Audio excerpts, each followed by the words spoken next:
Good morning, reInvent. I hope you've been having fun on day one here so far at reInvent, and thanks for attending this session. In this session, I'm very pleased to have with us one of our customers, Fatshark, a game studio from Stockholm in Sweden. And today we're going to share with you how they deliver games at scale with AWS. Before we get started, I would like to introduce ourselves. My name is Joris van der Donk. I am a solutions architect at AWS. And what that means is that I help game developers build, run, and grow their games at AWS. I'm joined today by Andrew Claridge, a technical director at Fatshark, responsible for the game backends and game server infrastructure over there for the most recent title, Darktide. And this session, we'll focus on their latest title, Warhammer 40,000 Darktide, which was launched last PC, and recently also on Xbox Game Pass.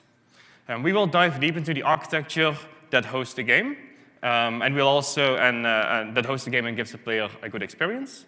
And we'll also discuss how Fatshark made that scale up to support more than 100,000 concurrent players within 1 hour. We've got a bunch of things to share with you today. We'll, of course, start with an introduction about Fatshark, the company, and about the game Warhammer 40,000 Darktide. Then we'll discuss the challenges with running a game like Darktide at scale, and also discuss the solutions that Fatshark has made to support that scale and tackle those challenges. And finally, we will also share some results with you, some lessons learned, and also what's next for Fatshark as they continue developing Darktide and as Darktide evolves as a product. Hopefully, there will be a few minutes for Q&A at the end as well. And now it is my pleasure to hand it over to Andrew to talk about Fatshark and the game. Thank you. Thank you, Joris. It's very cool to be here today, especially after the year we've just had working on Darktide. It's been a really awesome experience with lots and lots of challenges, but it's been really, really fun as well. So I hope our talk today can be useful to anyone who's about to do something a bit like we just did, and that's get their game up and running for the first time with a cloud-native stack on AWS. So like Joris said, hi, I'm Andrew. I'm from Fatshark.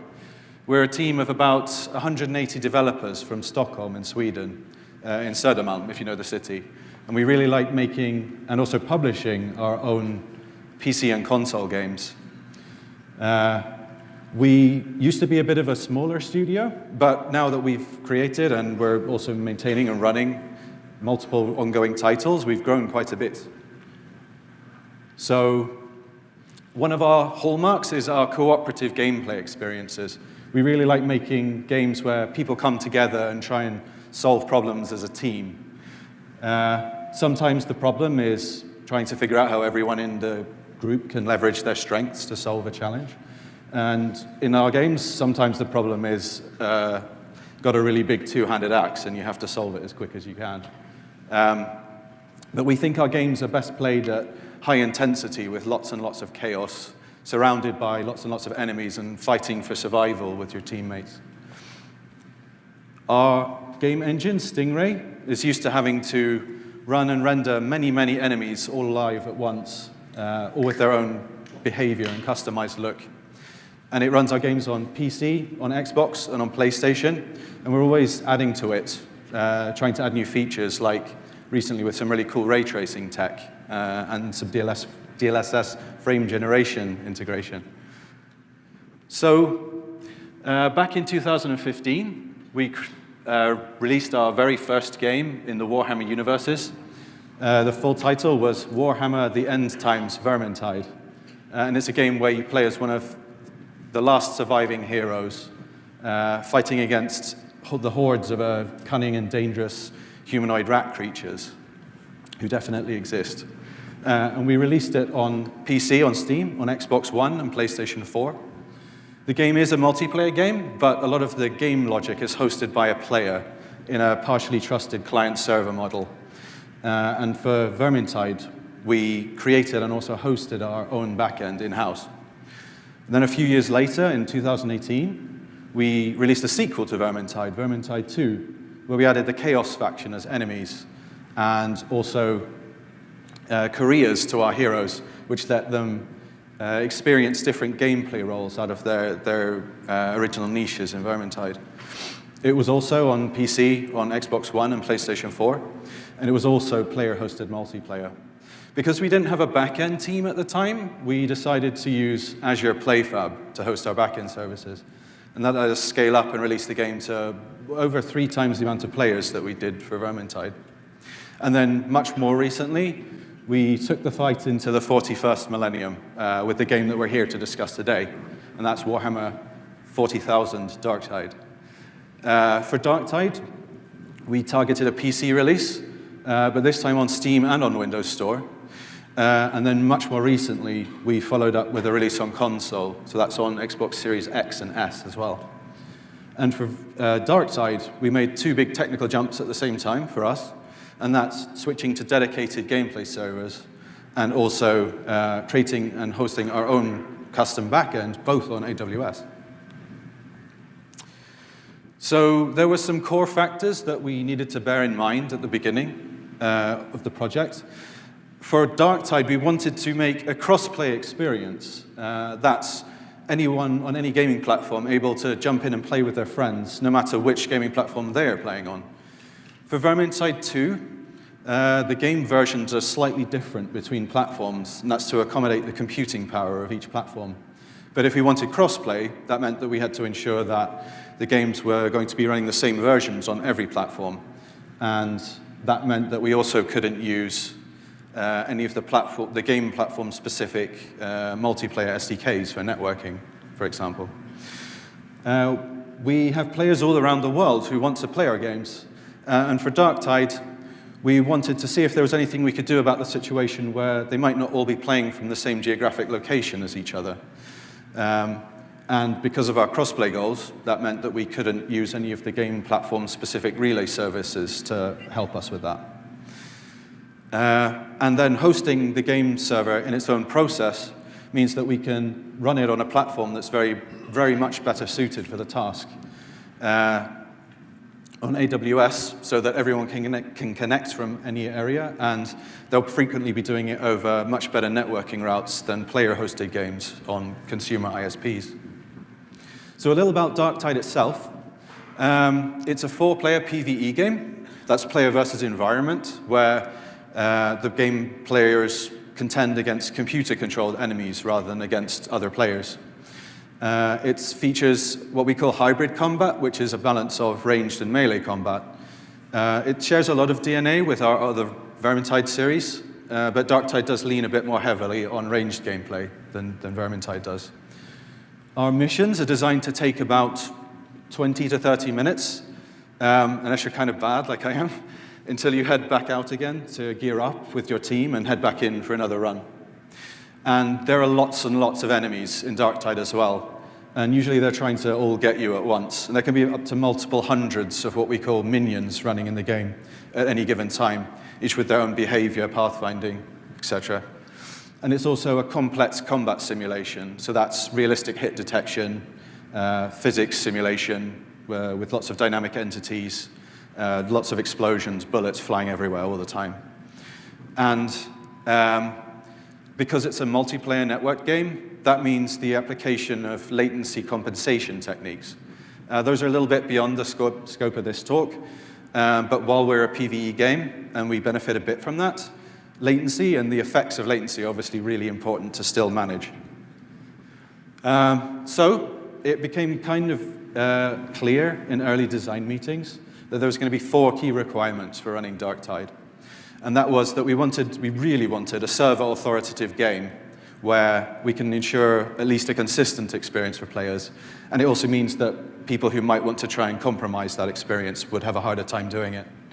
Because it's our first game launch on AWS, we had to really make sure that it was going to be cost-effective. So that meant that we knew we had to design an architecture that was going to scale up and down as we needed it, instead of one that we had pre-provisioned and it would just kind of sit there over-provisioned during lulls in traffic during the night. We expected that there might be at least quite a few players who would want to play Darktide. So we wanted to design our architecture in a way where we knew that an influx of players couldn't compromise the experience of players who are already in-game and playing the game.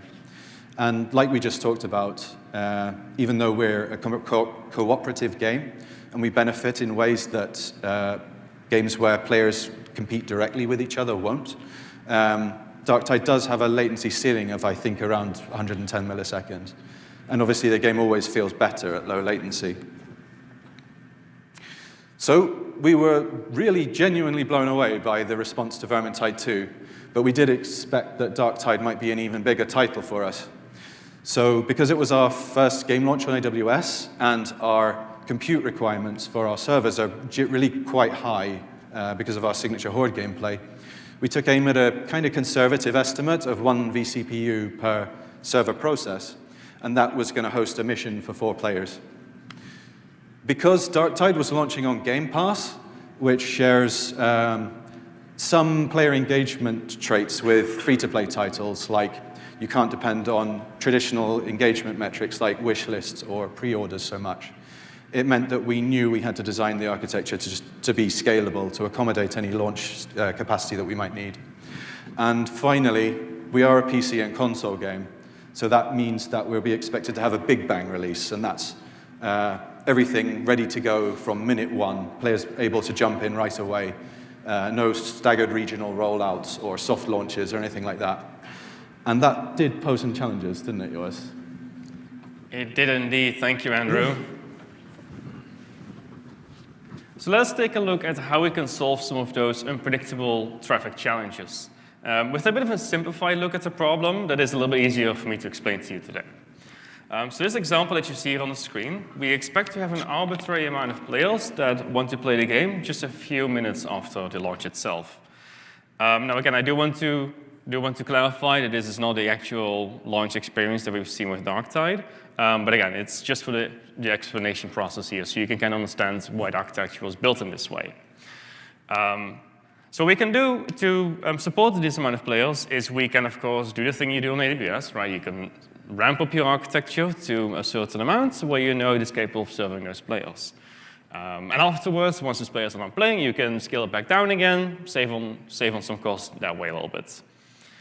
But this poses a bit of a problem because, again, we don't actually know how many players are going to want to playing at launch. So what if that's actually twice the amount of players that we initially expected, right? And as you can see, if we assume that this graph is actually like what we can do maximum, scaling up and scaling down, what you'll actually see is that if we get twice the amount of players, if you just look at the slope, the highest slope in that graph over there, what you'll see is that, which indicates like how the fastest we can scale up, you'll see actually is that if we expect twice as many players, we will not be able to help those players at all. We are not able to give them a satisfying player experience. And basically, this is a problem for Fatshark that I need to tackle when I launch the game. Like the architecture actually would need to scale up to support the amount of players, but that's a very difficult challenge to solve. So what if instead we actually reframe this a little bit, right? What if instead of trying to have all players play exactly at launch, what if we try to find a way where we can actually spread that traffic over time a little bit? Because as you can see here, with the total amount of traffic spread over time, it is a little bit easier to actually accommodate that demand of those players. And so with the player demand spread over time, Fatshark is in a much better position to scale up to support players so that they can actually have a satisfying player experience. And so to meet the demand, more of those, to meet the demand, more of those players are going to have a satisfying player experience if we actually are able to spread the traffic a little bit.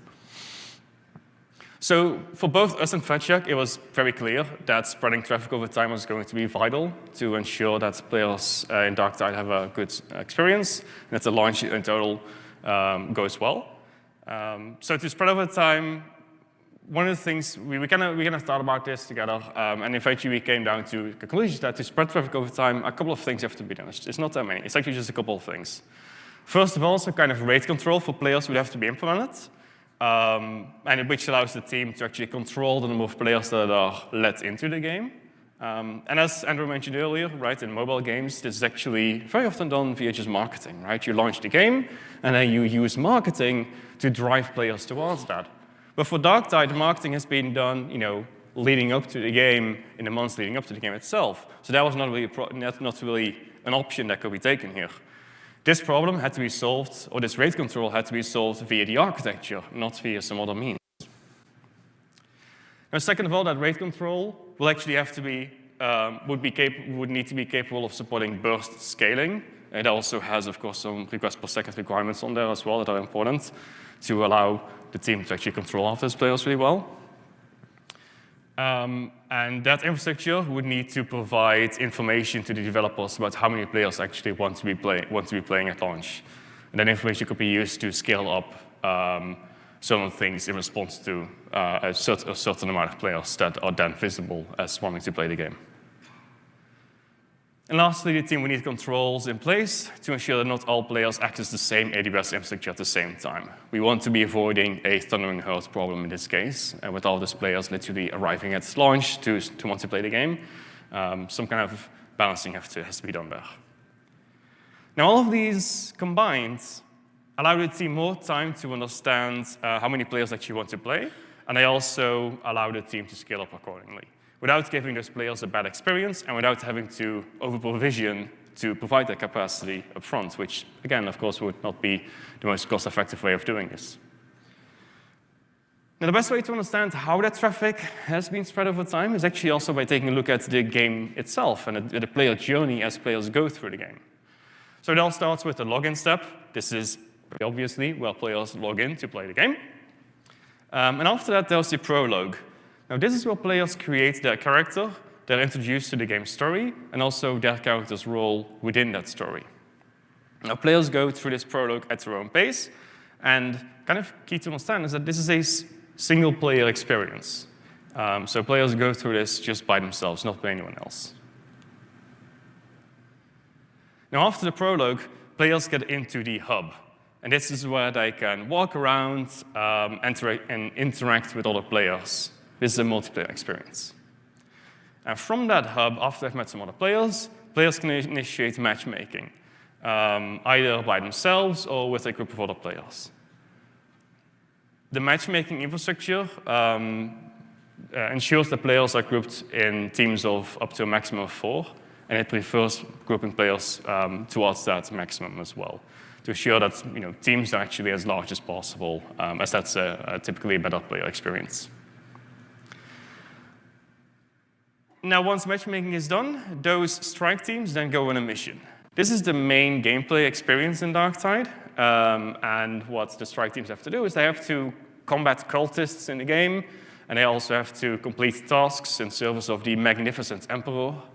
And these, as mentioned earlier, take typically around 20 to 30 minutes on a good run. And once the players have finished their mission, they will have to go back to the hub to celebrate their victory or lick their wounds in defeat. And then they can repeat the mission cycle all over again. Now, to implement all of this, the team had decided to run everything that is critical to the player experience on AWS itself.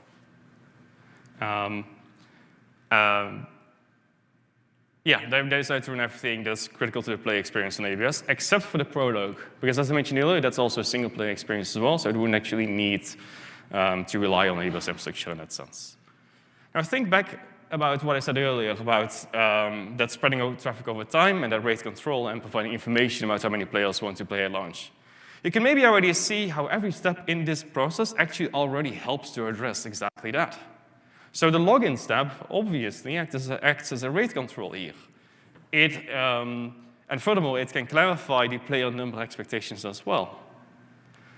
But the prologue, most importantly perhaps, acts as a buffer to spread traffic. Because it's a single-player experience and it has a tutorial, some players may take more time in that section of the game than others. So it allows us to kind of spread that traffic over time a little bit more and also introduce some artificial jitter in that way. And therefore, every single step in this entire flow ensures that players do not all access the same AWS infrastructure at the same time. And those parts that don't inherently solve that will need to actually make sure that they do. But you might also notice that, oops, I went a little bit quick. You might also notice that one of these steps is a little bit different than the others, right? That login step over there. Because the hub, the matchmaking, and the mission, they're all protected by this prologue that acts as that buffer. So the login step has a few different requirements in that sense. It needs to support burst scaling, but it also has far higher requirements on requests per second. So to tell you a bit more about how the login flow in particular works, I will now hand it over to Andrew to explain how that works. Here you go. I have architecture diagrams. So at the beginning here, you can see that because we knew that the login and authentication service was going to be able to have to act as a barrier against flooding the rest of our services, we needed to make sure that it was going to be something that was going to be able to deal with very, very high spikes of requests, like our launch, or just general periods of high volume, and then scale all the way back down again to something much lower capacity later when there wasn't so much pressure on it. So players are quite used to the concept of a login queue, I think, especially in massively multiplayer games, or more recently, buying concert tickets, I guess. So we looked into creating a service that could do that and also still exhibit this scaling behavior that Joris just explained was so important. And I think in a surprise to probably no one in the room, Lambda stands out for this immediately. So on the left here, you can see that we start where we always start, while making web APIs on AWS, and that's with CloudFront. So immediately we have an awesome route from our player clients to the cloud, and we also have DDoS protection, which is quite important. We have response compression, HTTPS, web application firewall integration, and access to edge functions if we need them as well. And we wire that up into Lambda using one of my new favorite Lambda features, and that's Lambda's function URLs. Because the service here isn't very complicated when it comes to routing, and it's also something where we're going to be using gaming platform authentication, we don't even really need to use API gateway here. So a player makes a request from its client in. It contains a platform authentication ticket, so that's Steam or Xbox token. And we verify that, we validate it, possibly calling out to a platform-specific web API if we need to. And then as soon as we've validated it, and then we know the player is who they say they are, and also that they own a copy of Darktide, we write an item into our login queue, and that's data stored in Elasticache for Redis. As soon as we've done that, we respond back out to the player again immediately. And that's usually just a couple of milliseconds. What we also do with the response is that we add some retry information. So we tell the player client when they should check in again on their login queue to see how far they've gotten. And we do this by taking the current queue position and also some information about the current processing speed of the queue. And then also another word that will come up again a bit more now, some jitter. The task, the processor task, that's sat there looking at the queue is a service running in Fargate, and it takes items from the queue and it processes them by calling out over HTTPS to our authentication service. And our authentication service is a Fusion Auth cluster running in Amazon AWS Fargate, and it's backed by Aurora Serverless 2 for its data store, and it's able to scale up as much as we need to meet the demand. The queue processor takes things from the queue in a first-in, first-out order to make a queue, but it's done in batches. And that's because some of the queue operations here, processing times, will be very slow, because we're just logging users in. But sometimes it will be a much heavier operation, like creating a new account, or calling out to our friends at GDWP to check for inappropriate account names, or migrating some state, or decorating some data in there. So it's really good that this process can just scale up as much as it needs independently to achieve our target processing rate. One aspect of the queue here, the design of it, is that it's always active. And that means that if there's ever a flood of requests caused by some outage in our systems or on the gaming platforms maybe, or even just on the wider internet, it will always intervene in a flood of requests and stop them moving through into the rest of our services. The processing time for this whole flow in the sort of sunny case scenario is really quite quick. So it means that we don't even really tell the player client about the queuing mechanism if it's going to be fast. We'll only tell them if it's going to take long, and they'll have to sit there waiting in a queue. We also have some UX considerations in there as well, because we'll check for an item in our queue before we write a new one when you come in. Because if you crash or disconnect while you're queuing, you'll end up losing your position otherwise, and that always feels really bad. We also have some features for tweaking the processing rate, because it can scale independently if we want, or pausing the queue if we need to, or even just closing the queue so it's not possible to join if we have a maintenance period or something like that. So once the player is through the authentication service, they'll have a token to be able to access data for themselves and also any global data that they need in our services. And they'll use that token. The very next thing they'll do is they'll connect to a service that we've internally named Materium. The player client will maintain a connection to Materium all the way through their game session, and they're always considered to be in a party, which is the concept of group communication and management, while the player is moving between different dedicated server nodes, so the hub, missions, back out in menus. It's called a strike team in the game. If you're playing solo, you'll still be in a party, but it will just be you. But you can always join other players' parties or invite people to join your party at any time. Materium also acts as a presence system. That's a way for us to be pushing data about the state of players connected to the game to player clients, such as the character they're playing or some information about whereabouts they're located if they're on a mission where they're playing. And those pieces of data are very useful for various gameplay features, like maybe a dynamic friends list where you want to see where all of your friends are. It also helps us with matchmaking updates. So when you matchmake, you make a request into Materium, and that means that we can keep pushing data to you about the status of your matchmaking queue, or let you know when we found a mission for you and your team to depart onto. It also just helps us with general remote messages, having this full duplex networking between Materium and the player clients. There's lots and lots of events flying around in Darktide, and we can't guarantee that a player is going to be connected to any given dedicated server to push data to them.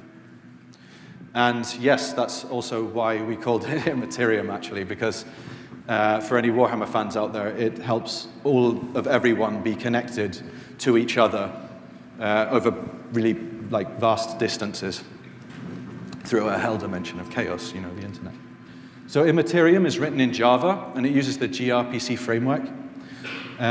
It stores all its state in Redis, and we only use Redis for this because we don't need any persistent data store, because if a player disconnects and then reconnects again later, they can just have their session reinflated again by querying our backend services.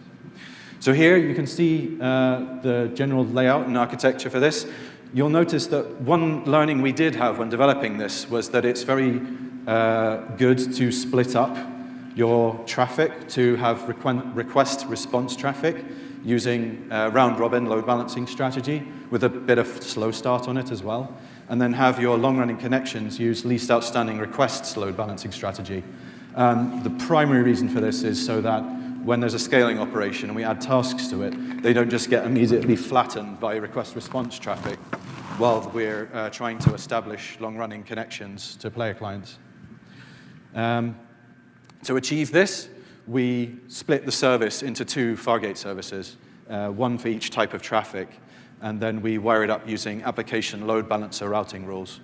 The native support for gRPC and application load balancer on AWS makes managing the networking side of this really, really easy. So I think that brings us full circle back to dedicated game servers, guys. Can you talk a bit about those for us? Thank you, certainly, Andrew. I will be happy to talk about how dedicated game servers work and how session-based game servers can work on AWS.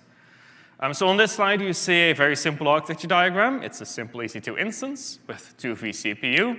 That is in particular, this is a C5 large instance. And on that EC2 instance, they're running 2 processes, 2 game server processes, number 1 and number 2. And for those of you who haven't worked on game servers before, a game server process is a thing that synchronizes the entire game state from the server side to the client side and syncs data between players effectively. Now, it's also key to understand that this is a stateful process. So if a player is playing on one game server, they can't really switch out to a different one later on because, again, that will be in an entirely different state. They might be playing on a different level there, et cetera, et cetera. When players are matched in a game, it's actually quite simple. They just connect with their game clients over the internet towards that game server process. And when another group of players are matched into a game, they do effectively the same thing. But I will, of course, connect with a different game server process with the other one. Now, once the first group of players have finished their mission, they disconnect. And the actual game server process is then restarted to ensure that there's a fresh new state. This also helps in case there's any technical issues as well, which is restarting the process. We kind of get rid of a bunch of those already. And actually, the same happens if the other players disconnect. Their game server process then also terminates along with that. When the game is finished, of course, right? I'm not sure if I said that correctly, but yes, when the players have finished playing the game, they disconnect and the game server process then terminates. Now, periodically, when there is nobody playing on any of these game servers, the EC2 instance is stopped and actually then started back again if there are still demands for more game servers in a particular region. Now, actually getting players into game servers is a quite simple three-step process. First, we need to determine a player's latency to all of the supported AWS regions. Then, we need to perform the matchmaking process. This is where players are grouped together for a match, and that matchmaking algorithm has to be smart, attempting to group players together that live close to each other who have the same latency patterns towards AWS regions, while still ensuring that there's a satisfying match that is enjoyable as a player. And finally, groups of players that have been matched together, they will then need to be placed on an appropriate game server and then connect with that game server. So let's take a look at these three aspects in a little bit more detail independently. So we'll start by taking a look at the architecture that supports the latency and matchmaking. That performs the latency calculation and the matchmaking. So Fatshark uses Amazon GameLift FlexMatch for matchmaking needs, which is a customizable matchmaking service, allowing developers to effectively create a bunch of rules for what they kind of want out of their matchmaking. And they can also expand those rules over time to ensure that eventually players are always grouped into a match, even if it's not the most effective for them, just to ensure that there's always a match that they will eventually get into. Now, the game client starts by pinging a custom UDP echo service in every supported region. Also, they will do exactly the same thing by pinging to the UDP echo service, but via AWS Global Accelerator. For those of you that don't know, AWS Global Accelerator is a networking service that helps improve application performance by providing an optimized network path that reduces both jitter and latency to game servers, for example. And once the game client knows the latency to all AWS regions, it invokes a game backend API call by providing that latency information as well as any additional matchmaking preferences, and by providing the data towards the game backend via an API call. The game backend services then pass the data along to GameLift to start the actual matchmaking. FlexMatch then performs the actual matchmaking itself, grouping players, and as it's finding groups of players, what FlexMatch will do is it will submit so-called matchmaking events to an Amazon Simple Notification Service topic. And a matchmaking notification update handler, in this case written in Lambda, can then take those matchmaking notifications and periodically persist them in DynamoDB. Temporarily persist them in DynamoDB in case it's ever needed later on down in the flow. And finally, when a match has been made, the update handler invokes a game server claimer Lambda function and that Lambda function has a very simple purpose. It receives a group of players, and it needs to place those players onto a relevant game server that works for those players. So let's take a look at the game server claimer in more detail now, the architecture behind that. But before we get into that, we actually need to discuss the placement preference that Fatshark has when it comes to placing groups of players onto a game server. Fatshark have a pretty simple preference structure here in this case, but that's very tailored towards their desires and towards the game in particular. So first, I would like to optimize for cost by placing a session on EC2 spot instances. And those are instances that use EC2 spare capacity and are therefore available at up to a 90% discount. This preference for spot is actually immediately discarded if latency would be unacceptable. And similarly, they make use of a service. We're going to talk about it in a second. But similarly, would be not used in case that spot instance is actually not viable for placing a session at that moment in time. Second of all, they would like to optimize for latency. So in some cases, even favoring on-demand over spot. And lastly, but primarily as a failover scenario, offer a game session anywhere else that is both acceptable and available as well. And again, the latency is kind of key here. Of course, what Fatshark wants to avoid is placing a game session on the other side of the world, for instance, where latency may not be favorable to those players.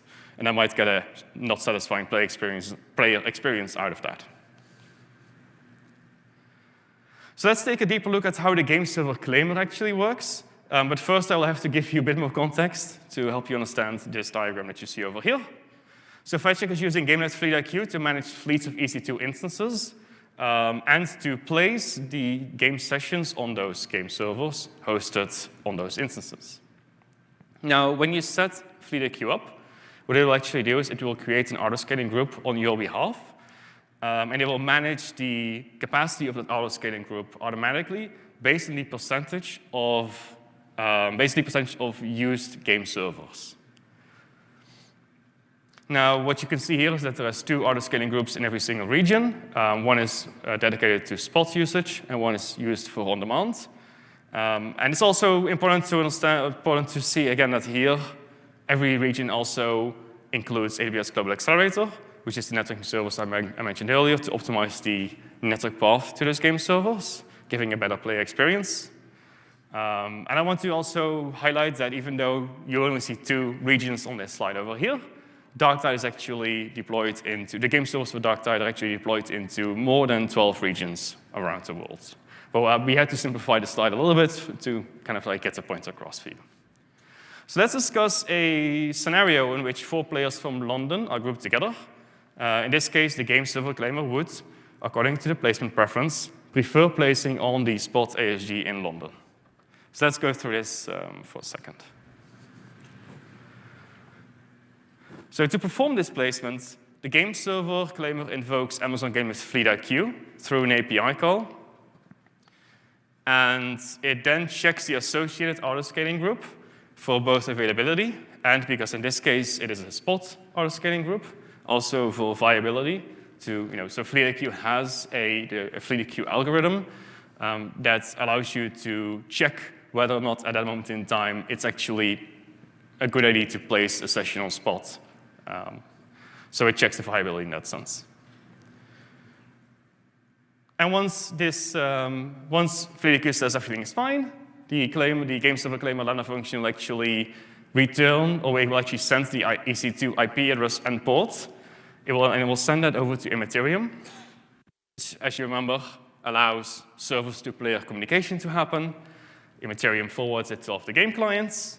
And now the game clients have the IP and port they can use to connect to the game servers. And this kind of like completes the entire cycle of matchmaking the players and then placing those players onto an instance. Now, in some rare cases, GameLift may actually recommend against placing servers on spot in London or on Ireland or in other regions. And in those cases, the game server claimer could decide to place those sessions elsewhere instead.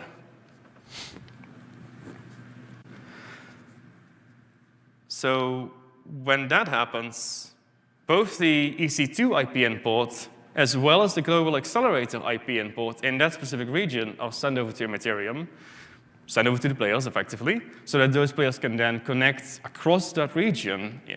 So that those players can connect in that region that's further away from them, because in this case they were based out of London, via the global accelerator IP and port instead. And everything else is exactly the same as it would otherwise be. You connect with an EC2, you connect with an IP and port, and you basically, behind that is running a game session. Now, there are some cases in which players from different countries or regions are grouped together, forming a so-called multi-region party. This is actually quite often because you're playing with friends across the ocean, for example. Right? I play with friends, I'm based out of Sweden, I play with friends in the US. In those cases, you have a balance of players around the world. And what happens then is that the claimer will actually try to find a server in a region that is optimal for the majority of those players. And in those cases, it will vent that global accelerator EC2 IP and port. Sorry, just the global accelerator IP and port to those players. And it will also vent the EC2 IP and port as a fallback. But the global accelerator is not actually offered in case it is determined that it would not even give a benefit to those players. So in certain conditions, in case the networking path is unfortunate for those players, or in case they're so close to these sessions already anyways. In Stockholm, for instance, we have fantastic connectivity towards the Stockholm region. In those cases, of course, it would not make sense to offer the global accelerator EC2, global accelerator IP and port to those players because it doesn't give you an improvement. All right, so I think we just went through pretty much all of the architecture. We discussed how matchmaking works, how login works. We discussed the placement, how dedicated game servers work. We also discussed the system for communicating the persistence layer, for communicating the player status effectively. So I guess, Andrew, can you maybe tell us a bit more about how all of this went then? Yes. Right, so how do we do? Here on the left, you can see that we first let in our testing cohort into the service. So that's our QA colleagues to smoke test the service. And then after a little while longer, we opened the queue, leaving it paused so that players could join and find a queue position. And then after that, and we were ready and we thought we'd scaled up about as much as we needed to for the launch, we started the queue processing, and players moved through into creating their characters and then into the prologue. You can see a little rate adjustment here in the graph when we tweaked the processing speed of the queue to try and keep players moving through smoothly into the social hub and then further on matchmaking into mission servers. So here you can see that players are joining dedicated server processes hosted in all availability zones in all of our supported regions.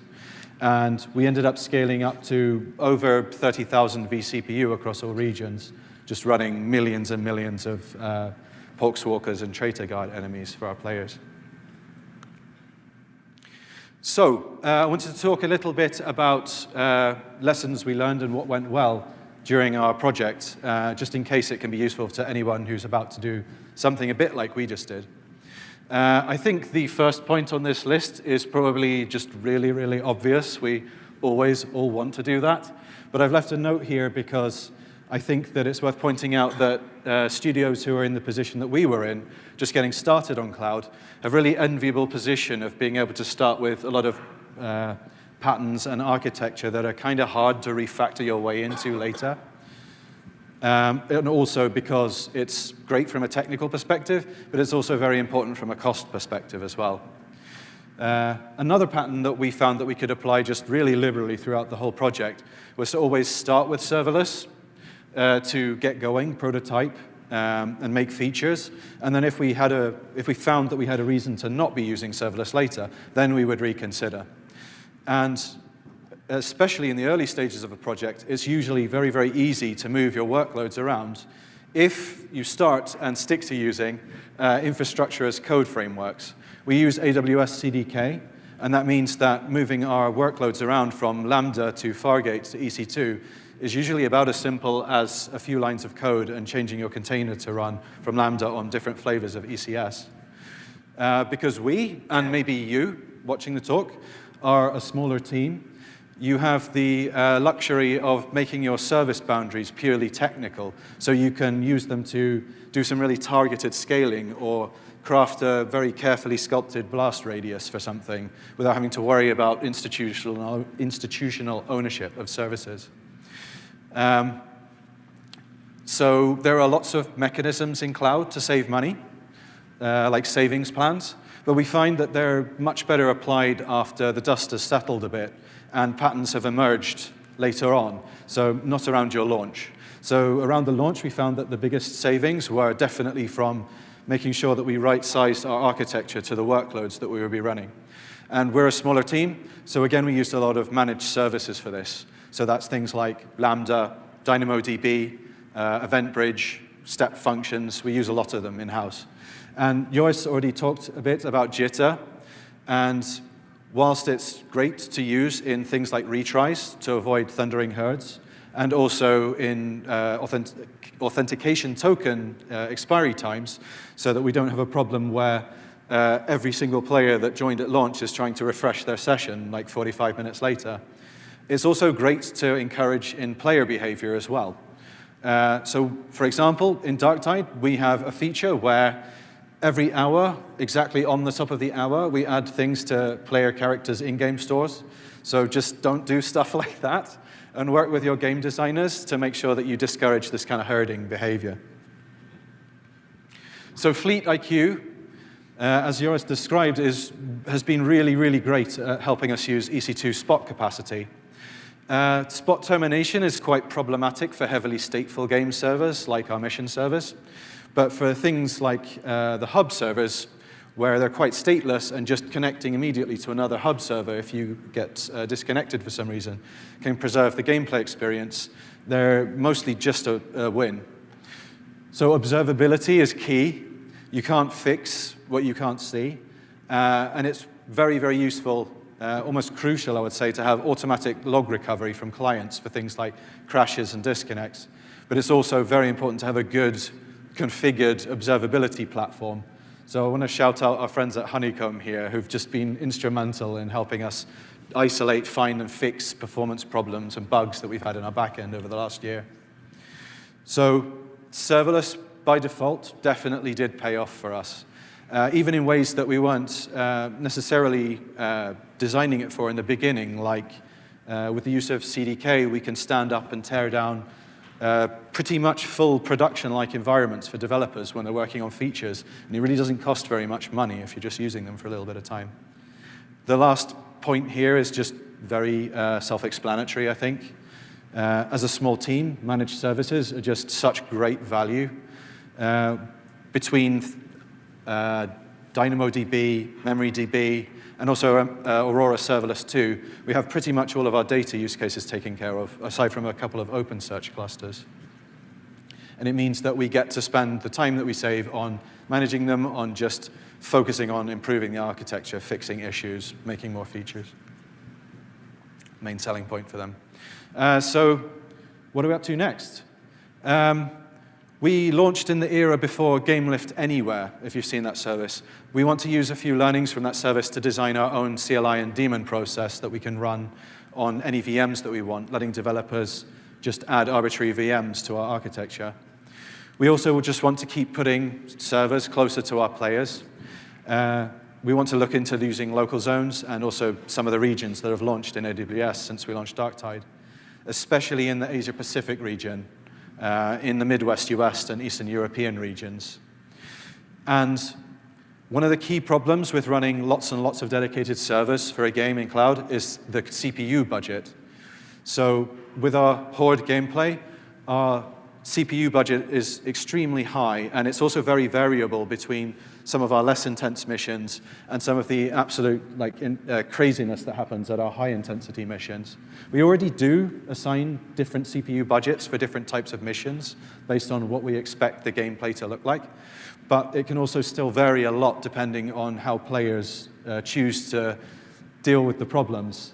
Lots and lots of explosions, for example, can cause a lot of spikes, and they're pretty dangerous to the service in general.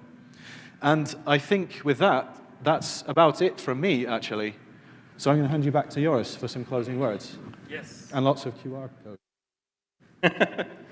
You are indeed correct, Andrew. I have some QR codes for you folks. So you might want to grab your phone if you want to scan any of these.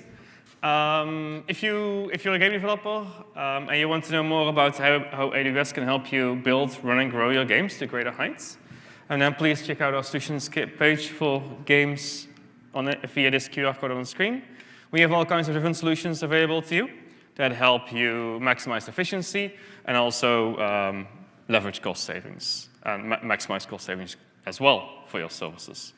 And hopefully those will allow you to accelerate time to value. And if you want to know more about our AWS for Games itself, read up on maybe some other customer stories from us, or get a game developer guide to AWS reInvent, then please scan the QR codes here.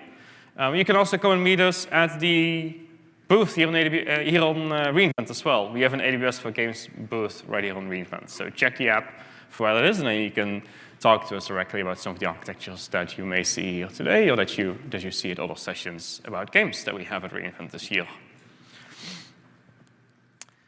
And I think that is it. So thank you very much for your attention, and I hope you have a fantastic remainder of reInvent. Thank you.